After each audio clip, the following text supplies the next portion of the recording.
Residents of a local retirement center say they'll soon have to move out. Dakota Estates in Lidgerwood will close its doors, forcing its residents and employees to find new homes and jobs by the end of the year. Valley News Team's Nishay Taylor has our whistleblower investigation.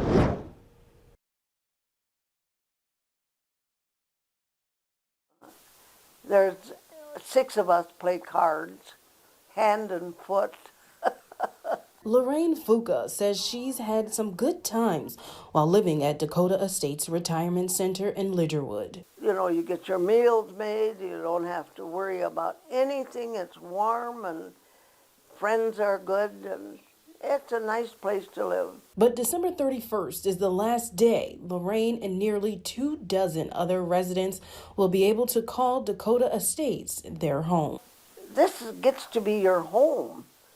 And, you know, and it's sad that we have to break up and some don't have anywhere to go. I think it's going to leave a lot of families scrambling. Sophia Zabt, Lorraine's granddaughter, says she too has a close connection to the retirement center. It was always so full of residents, so full of families coming to visit. There were huge activities and picnics. She says her grandfather was instrumental in getting the facility up and running, and the news of the closing wasn't easy for her family. It's especially painful for us to hear about that because I just know my grandpa would be so disappointed. And now she says it's disappointing at how the facility's closing has been handled. Lorraine is 98 years old, has lived in Lidgerwood her whole life, and now you're going to tell her she has a month to figure it out?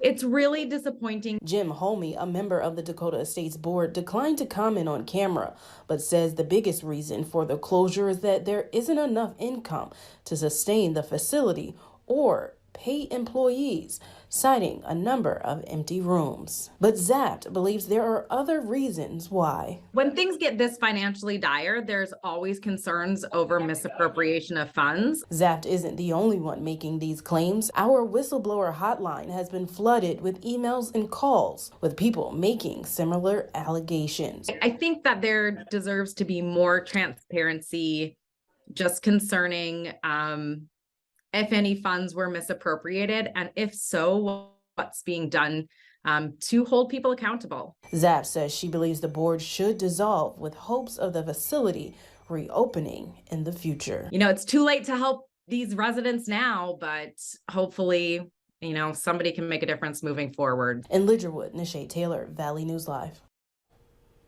Now, Holme told Valley News Live there's not enough solid evidence to back up those claims. He adds the board is doing what it can to get every resident moved into a good home.